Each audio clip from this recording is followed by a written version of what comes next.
এই যে দেখতে পাচ্ছেন একটি পাকিস্তানি রেস্টুরেন্ট। এই ধরনের রেস্টুরেন্ট কিন্তু সাফানিয়াতে কিন্তু আপনার বেশ কয়েকটা রেস্টুরেন্ট আছে, যেগুলা হচ্ছে আপনার পাকিস্তানিরা কিন্তু পরিচালনা করে।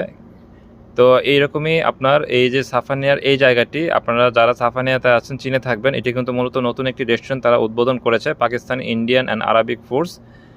তো এটাতে আপনার খ্যাপসা সহ আপনার সকল ধরনের আপনার Pakistani food, Arabic food, Indian food কিন্তু আপনি পাবেন। আমরা মূলত এখন যাচ্ছি হচ্ছে সামনের দিকে, কারণ সেখানে কিছু বাংলাদেশিদের কিছু দোকানপাট আছে, যেখান থেকে আমরা আমাদের কিছু কেনাকাটা প্রয়োজন আছে, যার কারণে আমরা রুমের থেকে বের হয়ে এখন সেদিকে চলে যাচ্ছি।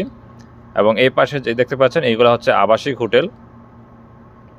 আর সাফানিয়ার এই রাস্তাটি কিন্তু সোজা কিন্তু আমার বাসার দিকে চলে গেছে, এবং বাকি রাস্তাটা একদম সামনের দিকে চলে গেছে। তো এখান থেকে সামনে কিন্তু একটা গোল চত্বর আছে।